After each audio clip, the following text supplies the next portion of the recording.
Imagine you are standing in the grandest palace ever built by human hands.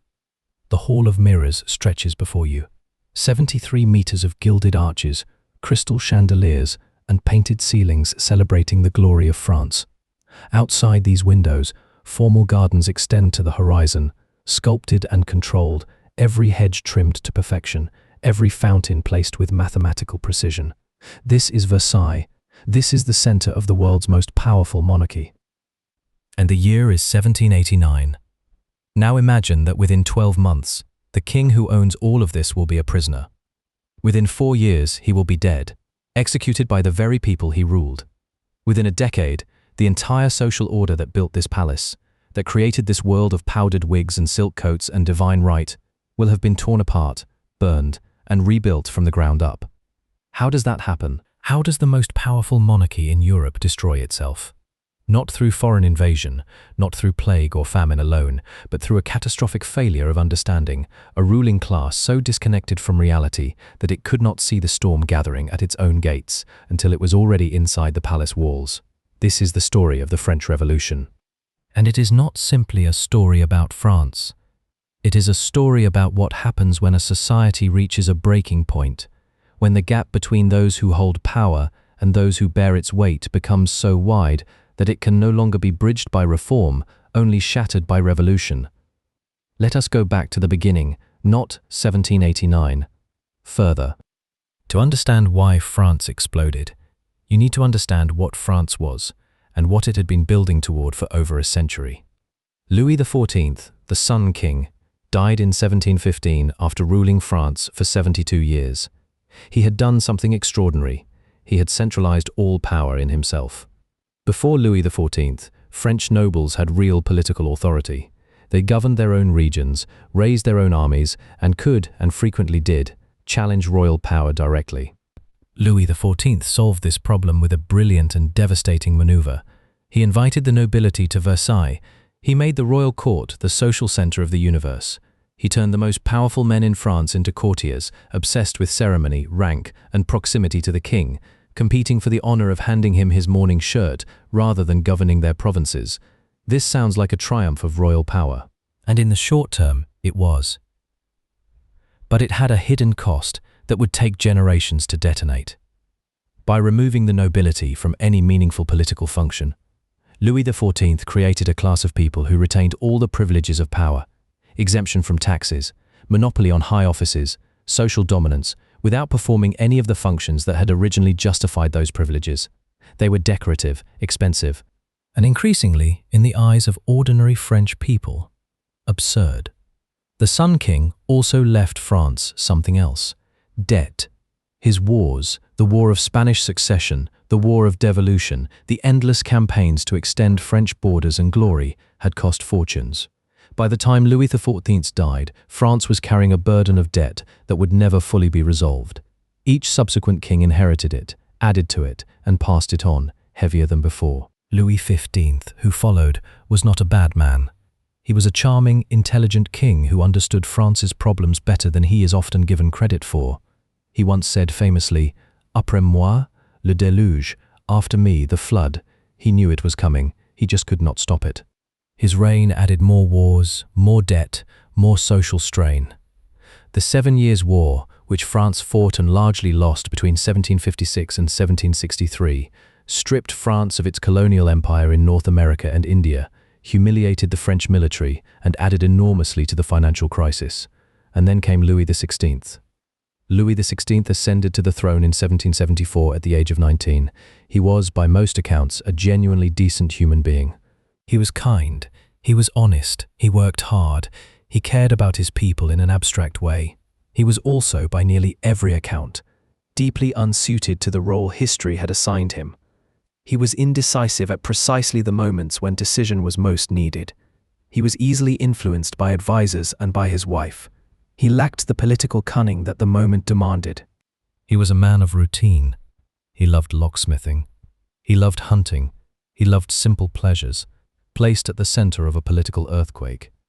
His wife, Marie Antoinette, has become one of history's most discussed figures, and it is worth pausing here to separate myth from reality.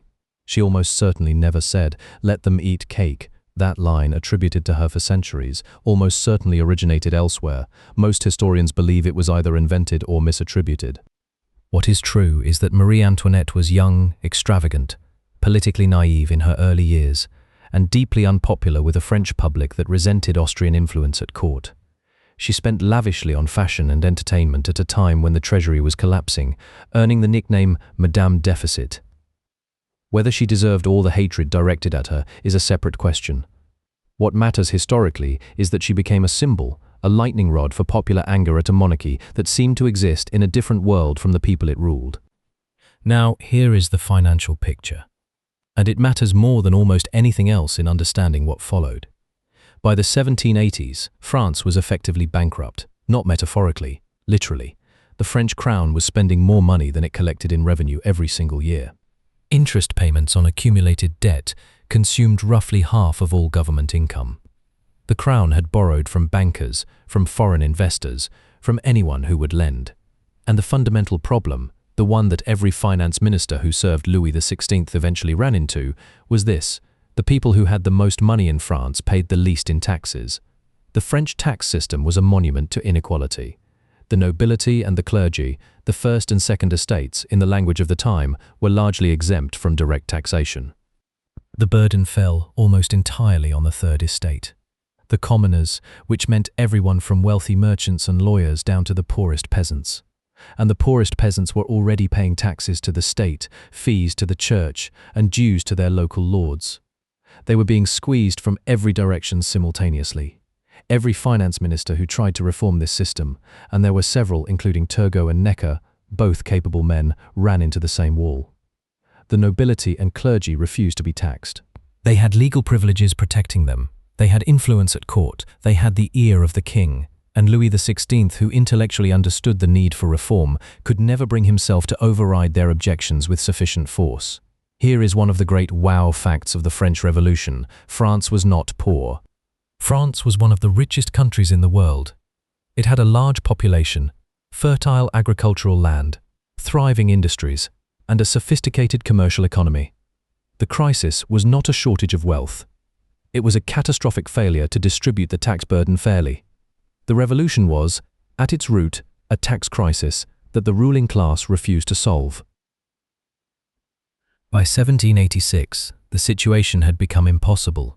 The king's finance minister, Calonne, told Louis XVI bluntly, "The treasury is empty, the credit is exhausted, we cannot borrow more, and we cannot cut spending enough to close the gap. The only solution is to tax the privileged classes." Louis XVI, pushed to the wall, agreed to try. What followed was a sequence of political miscalculations that set the revolution in motion. Louis XVI called an assembly of notables in 1787, a gathering of the most powerful men in France, and asked them to approve tax reform. They refused. He tried again with different approaches. He was blocked at every turn. Finally, in a desperate move, he agreed to convene the Estates General, a representative body that had not met since 1614. This was, in retrospect, the moment the dam cracked.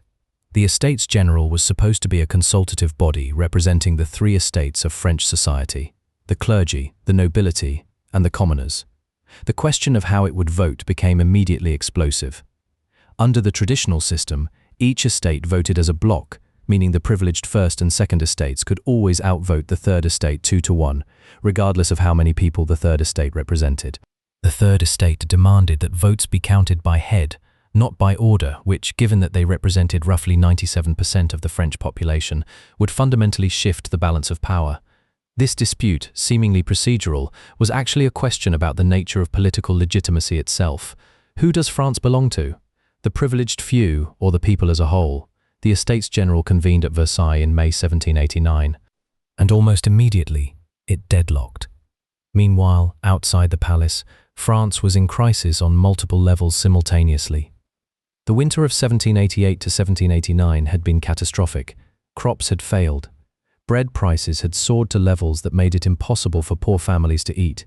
In Paris, people were spending up to 80 or 90% of their income on bread alone.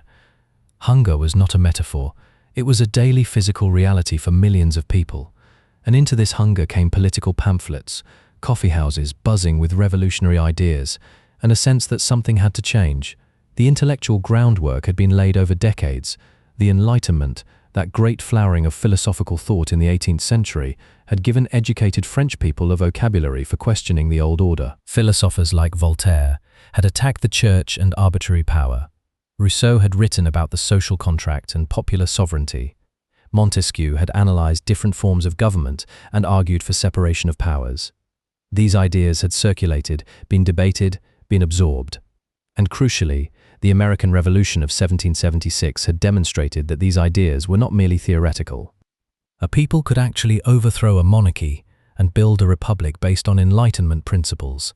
France had even helped make it happen. French soldiers had fought alongside American revolutionaries, including a young nobleman named Lafayette, who would become a central figure in the French Revolution itself. So you have this explosive combination: financial collapse, hunger, intellectual ferment, political deadlock, and a monarchy that seemed incapable of meaningful reform. What you needed was a spark. The spark came in June 1789. When the Estates General deadlocked over the voting procedure, the representatives of the Third Estate made a radical decision. On June 17, 1789, they declared themselves to be not the Third Estate, but the National Assembly, the legitimate representative body of the French nation. This was a revolutionary act in the most literal sense. They were claiming that sovereignty belonged not to the king, but to the people, and that they were the people's voice. 3 days later, they arrived at their meeting hall to find it locked. Louis XVI had ordered it closed, ostensibly for repairs. The representatives, alarmed and angry, moved to a nearby indoor tennis court, the Jeu de Paume, and there, in that unremarkable space, they took an oath that would shake the world. They swore not to disband until France had a constitution. This moment is known as the tennis court oath, and it represents the precise moment when the revolution became irreversible. Louis XVI characteristically wavered. He threatened, he negotiated, he made concessions and then withdrew them. He ordered royal troops to gather around Paris and Versailles, which many interpreted as preparation for a violent crackdown on the Assembly. The atmosphere in Paris became electric with fear and anger. Then, on July 11th, Louis XVI dismissed Jacques Necker, his finance minister, the one figure who had genuine public trust and credibility. The news reached Paris the following day, and Paris exploded. On July 14, 1789, a crowd stormed the Bastille. The Bastille was a medieval fortress that had served as a royal prison. By 1789, it held only 7 prisoners. It was more symbol than substance. But as a symbol, it was powerful. It represented royal tyranny, arbitrary imprisonment, the power of the king to lock away anyone who displeased him without trial or appeal. When the crowd stormed it and tore it down stone by stone, they were not just seizing a building. They were declaring that the age of absolute royal power was over.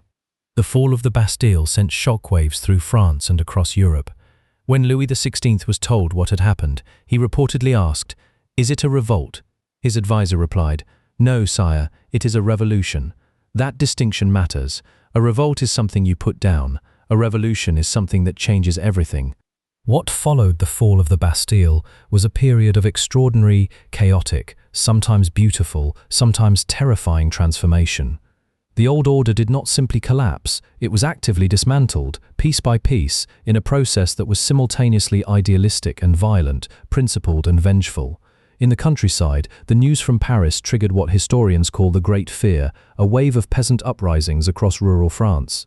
Peasants attacked noble estates, burned records of feudal dues, and drove out landlords. The fear was partly of noble reprisals, partly of foreign invasion, partly the accumulated rage of generations. The nobility, watching their chateau burn, faced a choice: resist and risk worse, or yield. On the night of August 4, 1789, the National Assembly witnessed one of the most dramatic scenes in political history. In a session that lasted through the night, noble after noble rose to voluntarily renounce their feudal privileges. Hunting rights, labor dues, seigneurial courts, exemptions from taxation, one after another, the privileges that had defined the old order for centuries were surrendered. By morning, feudalism in France was legally abolished. It had taken one night to dismantle what had taken centuries to build. 3 weeks later, the Assembly adopted the Declaration of the Rights of Man and of the Citizen. This document, influenced by Enlightenment philosophy and by the American Declaration of Independence, proclaimed that all men are born free and equal in rights, that sovereignty resides in the nation, that law must be the same for all, that no one can be arbitrarily arrested or imprisoned. It was a statement of principles so radical that it threatened not just the French monarchy, but every monarchy in Europe. Here is another remarkable fact worth pausing on. The Declaration of the Rights of Man was adopted in August 1789. The French Revolution had barely begun. The terror, the guillotine, the wars, the dictatorship of Napoleon, all of that was still in the future. But the foundational document of modern democratic principles was already written. The ideals came first, the catastrophe came after. And this is one of the deepest tragedies of the revolution, that it began with such luminous ideals and descended into such darkness. But let us not get ahead of ourselves, because the story of how that descent happened is the most important part. Through 1789 and 1790, the revolution proceeded in a way that many hoped would be orderly. The National Assembly was writing a constitution. Louis XVI, after initial resistance, appeared to accept the new reality. In June 1790, the Assembly abolished noble titles. In July 1790, the civil constitution of the clergy reorganized the French Church, subordinating it to the state and requiring priests to swear loyalty to the new constitutional order. This last measure was deeply divisive. Many French Catholics, including the Pope, rejected it as an attack on religious freedom, and it created a split in French society that would fuel years of conflict. But the moment that truly doomed any chance of a peaceful constitutional monarchy came in June 1791. Louis XVI, secretly in contact with foreign monarchs and deeply unhappy with his constrained role, attempted to flee France with his family. The royal family disguised themselves as servants and traveled by carriage toward the northeastern border, where Austrian troops, Marie Antoinette's family, were positioned. They were recognized and stopped at a small town called Versailles, just short of the border. The flight to Versailles, as it is known, was politically catastrophic for Louis XVI. Until that moment, many French people had been willing to believe that the king was genuinely committed to the constitutional monarchy. His flight destroyed that belief. Here was proof, undeniable and public, that the king was not a constitutional monarch who had accepted the revolution. He was a prisoner who had tried to escape and bring foreign armies back to crush his own people. The Assembly, in a remarkable act of political fiction, pretended that the king had been abducted rather than fled voluntarily. They restored him to his throne. But the trust was gone, and a new, more radical faction was rising in French politics, people who no longer believed that a monarchy of any kind was compatible with the revolution's ideals. The political landscape of revolutionary France was extraordinarily complex, and it is worth taking a moment to orient ourselves in it, because the factions and their conflicts drive everything that follows. On the right were the constitutional monarchists, people who wanted a king with limited powers, a system, something like what Britain had. Many of the early revolutionary leaders, including Lafayette, were in this camp. In the center were the Girondins, broadly speaking, educated, relatively moderate Republicans who dominated the Legislative Assembly in 1791 and 1792. They tended to be from the provinces, particularly Bordeaux, and they favored a decentralized republic. On the left were the Jacobins, a political club that had begun as a broad coalition but was increasingly dominated by radicals. The Jacobins believed in a strong, centralized republic and were willing to use extreme measures to defend it. Their most prominent leaders included Georges Danton, a thundering orator, Jean-Paul Marat, a journalist whose paper called for increasingly extreme violence against the revolution's enemies, and Maximilien Robespierre, the figure who would come to define both the revolution's ideals and its darkest chapter. Robespierre is one of history's most fascinating and disturbing figures. He was known as the incorruptible, genuinely, as far as anyone could tell. He was not motivated by money or personal ambition in the conventional sense. He lived simply, dressed neatly, spoke precisely, and believed with absolute conviction that he understood what the revolution required. He was a lawyer from Arras who had read Rousseau obsessively and believed in the concept of the general will, the idea that there was an objective common good and that those who opposed it were not just political opponents but enemies of the people. This conviction that political opposition was not legitimate disagreement but moral corruption would have terrible consequences, but before the terror came war, and the war changed everything. In April 1792, France declared war on Austria. The reasons were complex. The new legislative assembly was divided between those who wanted war for different reasons. Some thought it would expose the king's treachery, others thought it would spread the revolution, others thought it would unite France. Almost nobody thought it would go badly. They were wrong. The initial French military campaigns were disasters. The army, which had lost many of its noble officers to emigration, was disorganized and demoralized. Prussian and Austrian forces advanced into France. In August 1792, the Duke of Brunswick, commanding the Allied armies, issued a manifesto threatening to destroy Paris if any harm came to the royal family. This threat backfired spectacularly. Instead of cowing the Parisians, it confirmed their worst fears, that the king was in league with foreign enemies, and inflamed popular anger to a fever pitch. On August 10, 1792, a crowd stormed the Tuileries Palace, where the royal family was living. The Swiss guards who defended it were killed. Louis XVI and his family took refuge in the Legislative Assembly, which then voted to suspend the king and call elections for a new body, the National Convention, to write a new republican constitution. The First French Republic was declared in September 1792, and almost simultaneously, French forces won a surprising victory at the Battle of Valmy, stopping the Prussian advance. A young writer named Goethe, who witnessed the battle, wrote afterward, "From this place and from this day forth commences a new era in the history of the world." He was right. The convention that met in late 1792 was more radical than any previous revolutionary body. It abolished the monarchy, declared the republic, and almost immediately began debating what to do with Louis XVI. He was put on trial in December 1792, charged with treason. The evidence against him was damning. Documents found in a secret safe in the Tuileries proved that he had been in secret contact with foreign powers and had been working against the revolution while publicly pretending to support it. Louis XVI was convicted. The vote on whether to execute him was agonizingly close. The Girondins largely favored imprisonment or exile. The Jacobins demanded death. In the end, the convention voted for execution by 387 votes to 334. On January 21, 1793, Louis XVI was brought to the Place de la Révolution in Paris and executed by guillotine. The execution of a king, not in battle, not by assassination, but by legal process, by the vote of his own people's representatives, was an event without precedent in modern history. It sent a message to every monarchy in Europe: this can happen to you. Britain, Spain, the Netherlands, and most other European powers joined the coalition against France. France now faced war on multiple fronts simultaneously, and internally the situation was deteriorating. A major royalist rebellion broke out in the Vendée region of western France, a deeply Catholic, rural area where the civil constitution of the clergy had caused deep resentment. The Vendée uprising became a brutal civil war that would cost hundreds of thousands of lives and leave scars in French memory that lasted for generations. The convention, facing external war and internal rebellion simultaneously, responded by concentrating power. In the spring of 1793, it created the Committee of Public Safety, a 12-man executive committee that would effectively govern France. And gradually, through the summer of 1793, Robespierre's faction consolidated control over this committee. This is the moment when the revolution began to devour itself.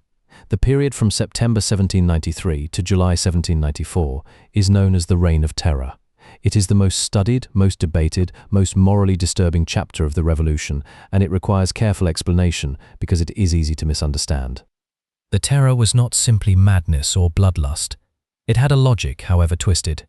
France was at war with most of Europe. There were genuine counter-revolutionary conspiracies. Assassination attempts on revolutionary leaders were real. Marat was murdered in his bath by Charlotte Corday in July 1793. The Republic faced existential threats from multiple directions simultaneously. The Committee of Public Safety argued that extraordinary times required extraordinary measures.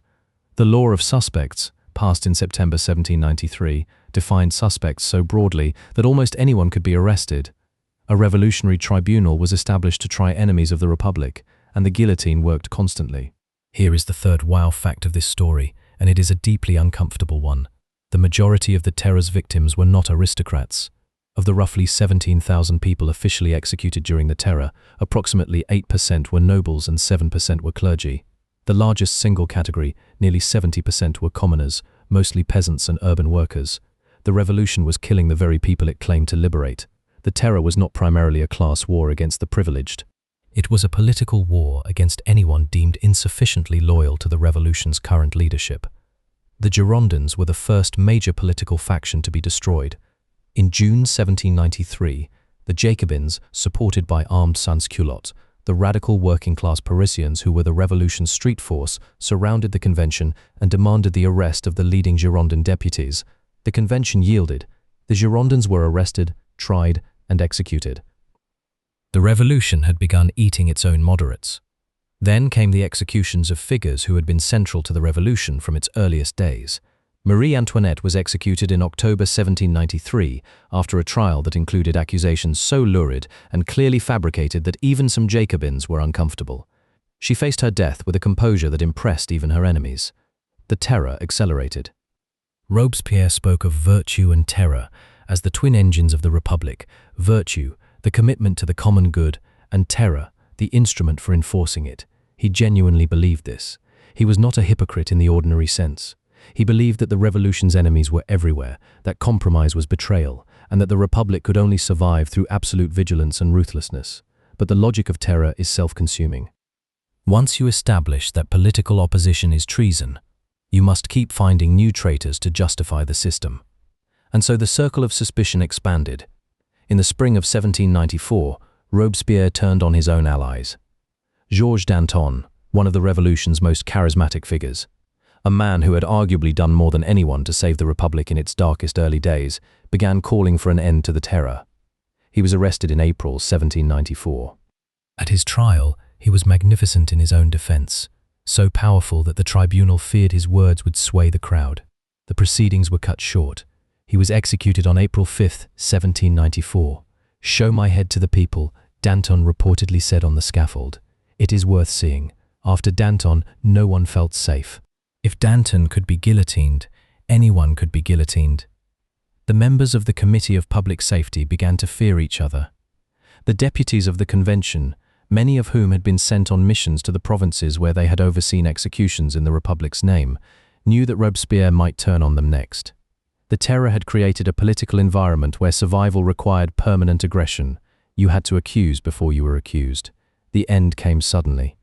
On 9 Thermidor Year II, which translates to July 27, 1794, in the revolutionary calendar that had replaced the traditional one, Robespierre rose to speak in the convention.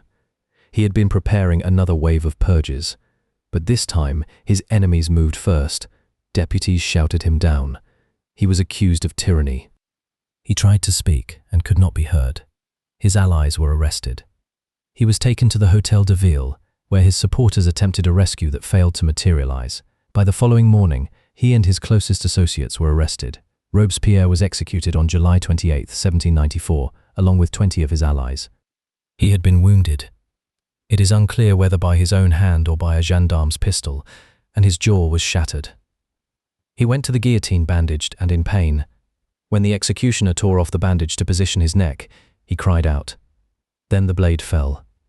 The Thermidorian reaction, as the period following Robespierre's fall is called, represented a sharp reversal of the terror's excesses. Political prisoners were released. The Revolutionary Tribunal was reformed and then abolished. The Jacobin Club was closed. There was a sense of relief so profound, it was almost physical. People who had lived for a year in daily fear of arrest could breathe again. But the revolution was not over. It had entered a new, exhausted, cynical phase. The men who came to power after Thermidor were not idealists. They were survivors, pragmatic, often corrupt, primarily interested in stability and their own preservation. A new government, the Directory, took power in 1795. It governed France for 4 years in a state of permanent crisis. Inflation, continued war, royalist uprisings on one side, and Jacobin conspiracies on the other. The Directory was not loved. It was barely tolerated. France was also winning wars. This is crucial to understanding what came next. The armies of the Republic, transformed by the levée en masse, the mass conscription of 1,393, that had put over 1 million men under arms, had proven extraordinarily effective. They had not only repelled the foreign invasion but had gone on the offensive, conquering the Austrian Netherlands, invading Italy, spreading revolutionary principles at the point of a bayonet. And in the process, they had produced a new kind of military leader, men who had risen on merit rather than birth, who were young, aggressive, and brilliant. The most brilliant of them was a Corsican artillery officer named Napoleon Bonaparte. Napoleon's rise is, in some ways, the revolution's final chapter and its ultimate irony. The revolution had proclaimed liberty, equality, and fraternity. It had abolished aristocracy and privilege. It had insisted that careers should be open to talent. And it had produced, through exactly that mechanism, the man who would end the Republic and crown himself emperor. Napoleon's coup of 18 Brumaire, November 9, 1799, brought down the Directory and established the consulate, with Napoleon as first consul. Within 5 years, he would be emperor of the French. The revolution, which had executed a king for tyranny, had created a new monarch, one more powerful than Louis XVI had ever been. And yet, and this is the profound complexity of it, Napoleon was not simply a betrayal of the revolution, he preserved and spread many of its most important achievements. The Napoleonic Code, the legal system he imposed across France and much of Europe, enshrined the revolutionary principles of equality before the law, property rights, and the abolition of feudal privilege. He kept the metric system, the reorganized administrative structure, the principle of careers open to talent. He made peace with the Catholic Church without restoring its old political power. In many ways, Napoleon was the revolution's consolidator, the man who took its most durable achievements and gave them permanent institutional form. But he was also a dictator. He suppressed political freedom, censored the press, and eventually dragged France into wars that would kill millions across Europe. The revolution's journey from liberty to empire is one of the most studied and debated trajectories in all of history. So what did the French Revolution actually change? Let us take stock, because the answer is larger than France. In France itself, the revolution permanently ended the ancien régime, the old order of hereditary privilege, feudal dues, and absolute monarchy. When the monarchy was eventually restored after Napoleon's defeat, it was a constitutional monarchy, not an absolute one. The social structure of France had been fundamentally altered. The nobility as a legal class with special rights was gone. The church had lost its lands and its dominant political role. The peasantry had been freed from feudal obligations. A new class of property-owning citizens had emerged as the foundation of French society. Beyond France, the revolution's impact was seismic. The Declaration of the Rights of Man became one of the foundational documents of modern liberal democracy, influencing constitutions and rights declarations around the world. The revolutionary principles of popular sovereignty, the idea that governments derive their legitimacy from the people, not from God or hereditary right, became the dominant political ideology of the modern world. Every democratic constitution written in the past 2 centuries carries the revolution's fingerprints. The revolution also demonstrated something darker, that radical political change, even when motivated by genuine ideals, can produce violence and tyranny on a massive scale. The Terror became the paradigmatic example of how revolutions can betray their own principles, how the pursuit of a perfect society can justify terrible crimes against real people. This lesson has been learned and forgotten and relearned many times since 1794. The revolution also accelerated the collapse of the old European order by demonstrating that an absolute monarchy could be overthrown and a republic established. It inspired revolutionary movements across Europe and Latin America for the next century.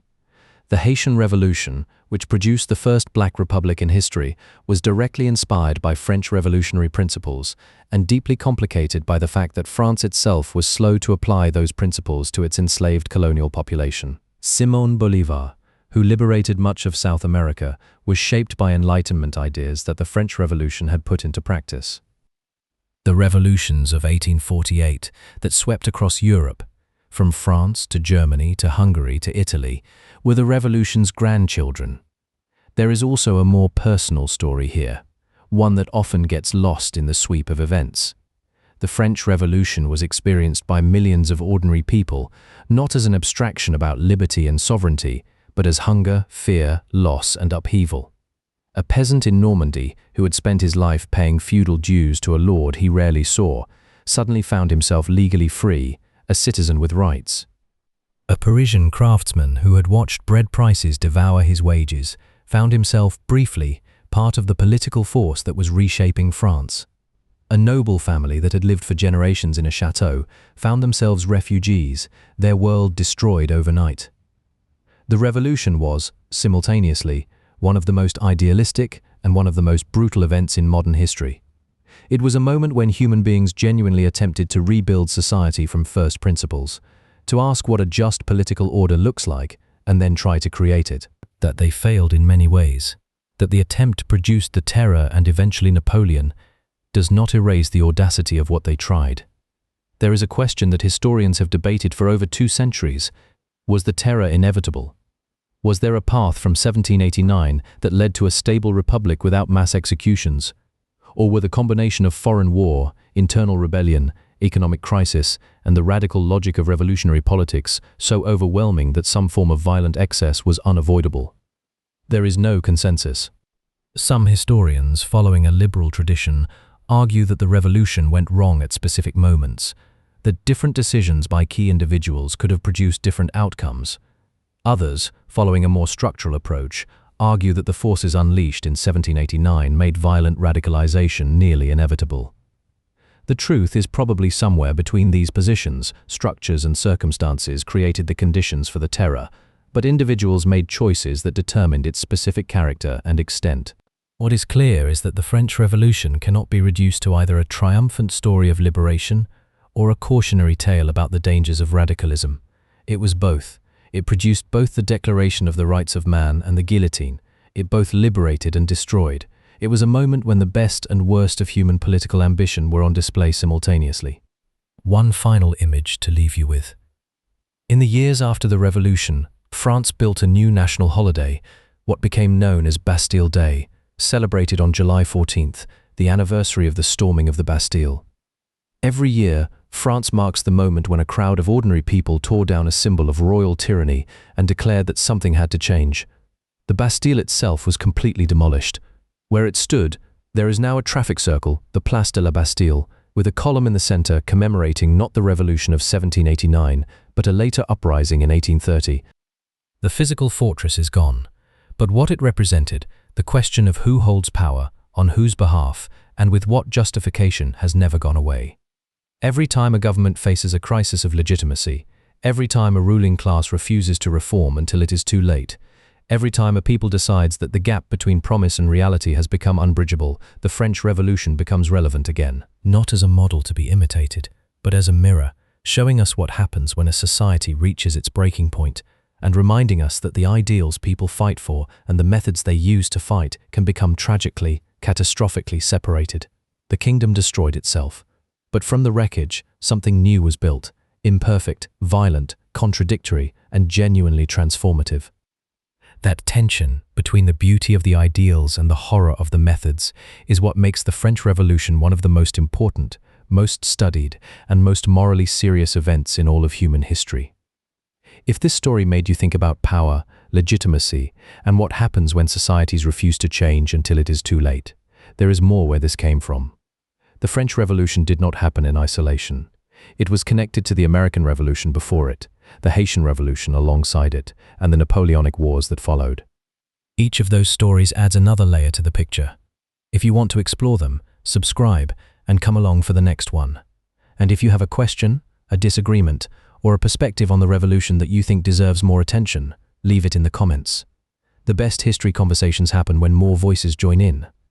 The story, however, does not end neatly with Napoleon's coronation or with the philosophical legacy of the Declaration of the Rights of Man. To truly understand what the French Revolution meant and why it continues to echo, we need to look more closely at the human machinery of the revolution itself, the clubs, the streets, the newspapers, the crowds, and the extraordinary cast of ordinary people who found themselves making history without any preparation for what that would cost them.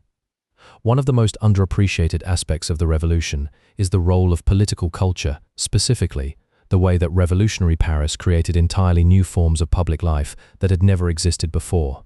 The coffeehouses and political clubs of Paris were not simply places where intellectuals debated abstract ideas. They were the nervous system of the revolution, the spaces where information traveled, where opinions formed, where alliances were made and broken, where ordinary people who had never had a political voice suddenly discovered they had one. The Jacobin Club, formerly known as the Society of the Friends of the Constitution, began as a relatively broad coalition of reformers meeting in a former monastery on the Rue Saint-Honoré.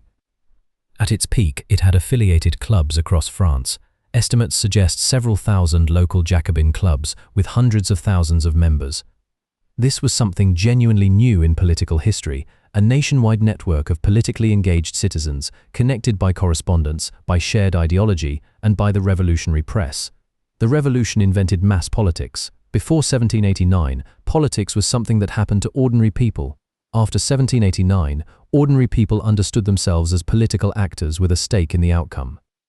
The revolutionary press was another force that deserves more attention than it usually receives. Before the revolution, French censorship had been strict and pervasive. After 1789, it collapsed almost overnight, and the result was an explosion of newspapers, pamphlets, and broadsheets unlike anything France had seen. By 1790, there were hundreds of newspapers in Paris alone.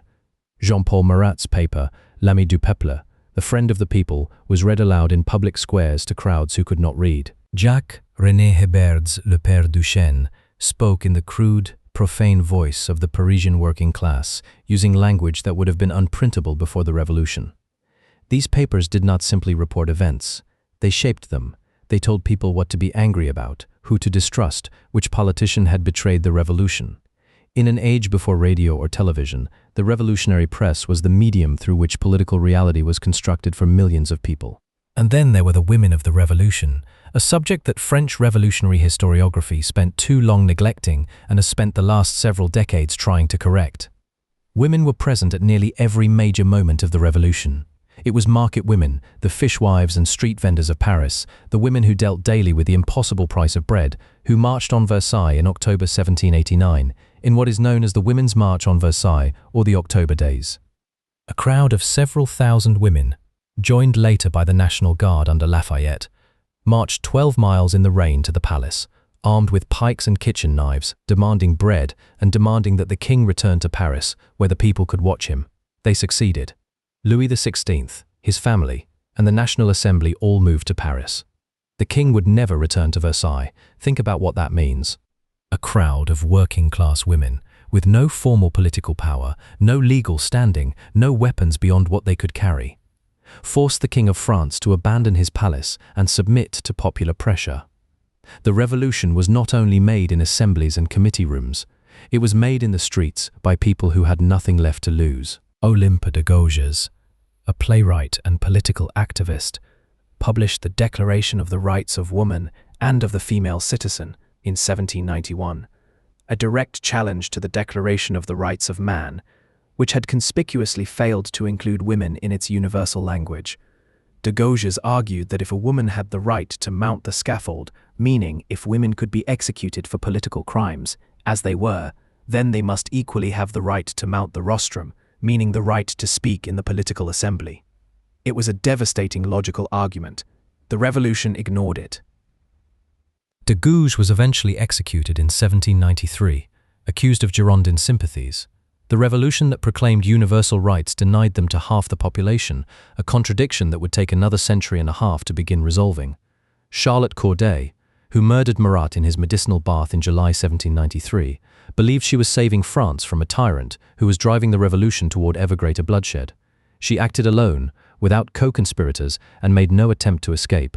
At her trial, she was asked if she had accomplished what she intended. She replied that she had. She was executed 4 days after the assassination. Marat, in death, became a revolutionary martyr, his image painted by Jacques-Louis David in one of the most famous artworks of the era, depicting him as a kind of secular saint. The reality was more complicated. Marat had called in his newspaper for mass executions of the revolution's enemies, and his influence had contributed to the September massacres of 1792, when crowds had broken into Paris prisons and killed over 1,000 prisoners, many of whom had no connection to counter-revolution whatsoever. History rarely offers clean heroes or clean villains, and the French Revolution offers this lesson more clearly than almost any other event. The September massacres deserve a moment of attention because they represent one of the revolution's most troubling episodes and one that is sometimes minimized in popular accounts. In early September 1792, with Prussian armies advancing toward Paris and rumors spreading of a royalist conspiracy among the prisoners in Paris's jails. Crowds broke into the prisons over several days and conducted summary trials and executions of the inmates. Approximately 1,100 to 1,400 people were killed. The victims included genuine counter-revolutionaries, but also common criminals, debtors, forgers, and Swiss guards who had already surrendered. The revolutionary government, including Danton, knew what was happening and did not stop it. Whether this constitutes complicity or paralysis in the face of mob violence is a question historians still debate.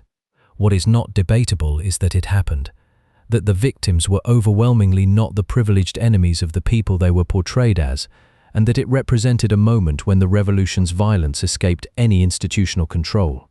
These episodes, the September massacres, the terror, the execution of Degouche, the suppression of the Vendée uprising, force us to confront a question that goes beyond France and beyond 1789. How do revolutions justify violence?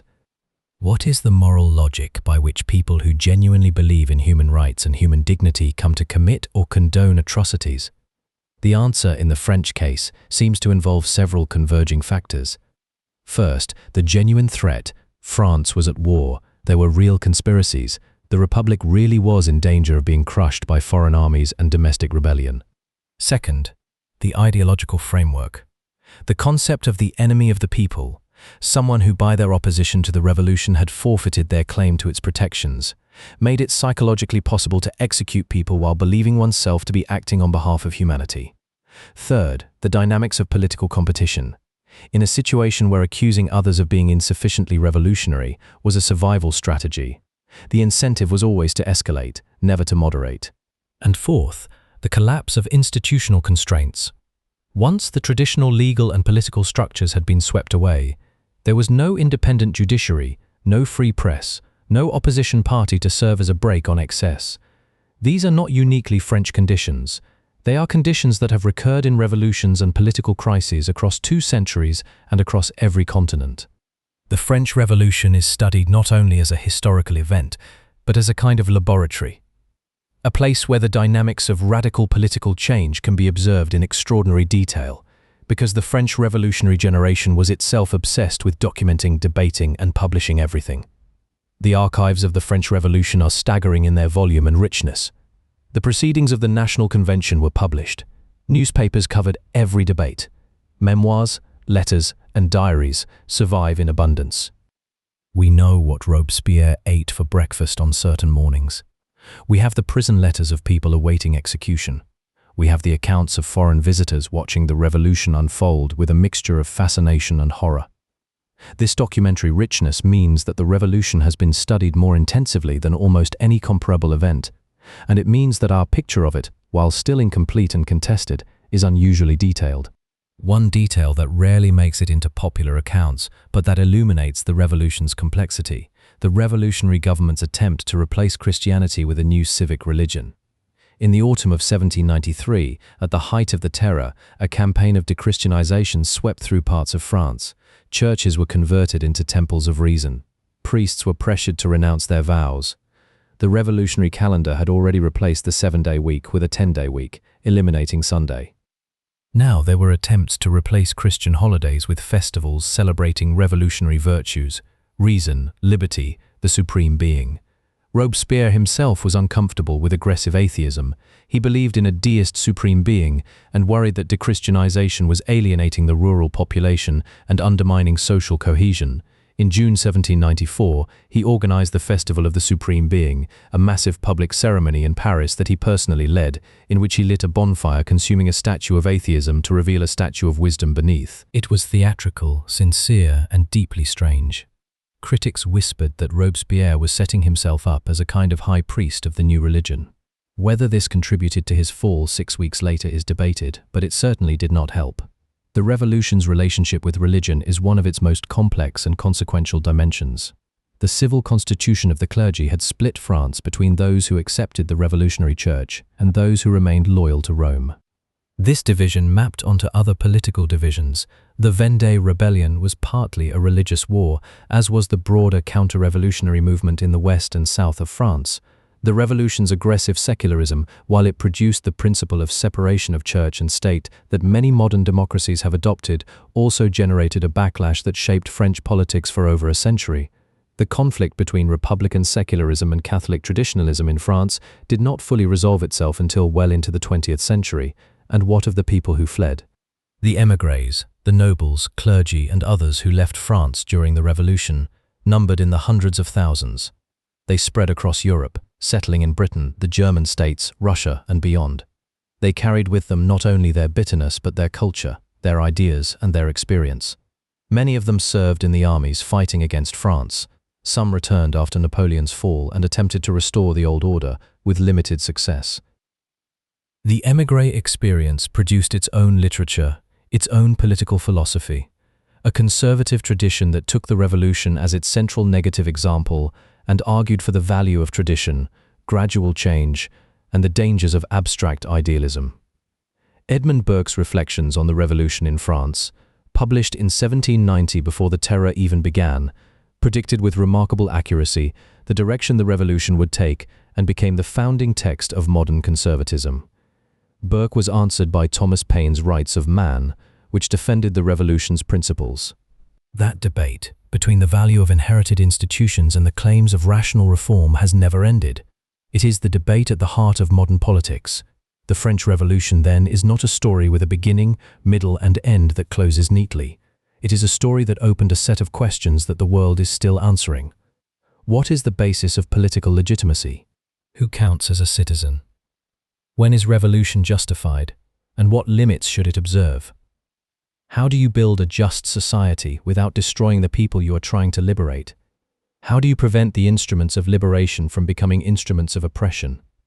France itself has lived with the revolution's legacy in a uniquely intense way.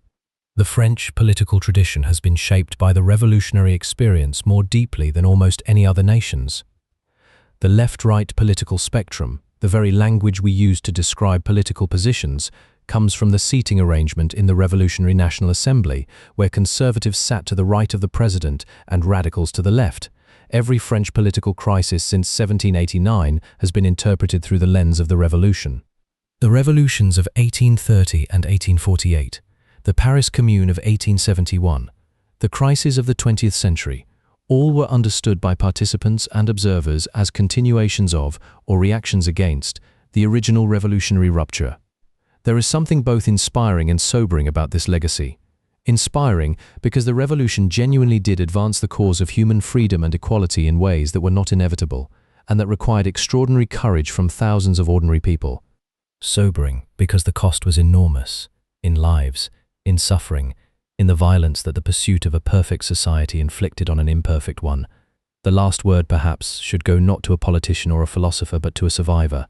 Many people who lived through the revolution and the terror emerged from it profoundly changed, not cynical exactly, but humbled, aware of the gap between human ideals and human capacity. One of the most frequently quoted observations about the revolutionary period comes from a woman named Madame Roland, a Girondin sympathizer who was executed in November 1793. Standing before a Statue of Liberty on her way to the guillotine, she is reported to have said, "O Liberty, what crimes are committed in thy name?" Whether she said exactly those words is uncertain. Like many famous revolutionary quotes, the precise wording has been disputed by historians, but the sentiment is authentic and documented in her writings.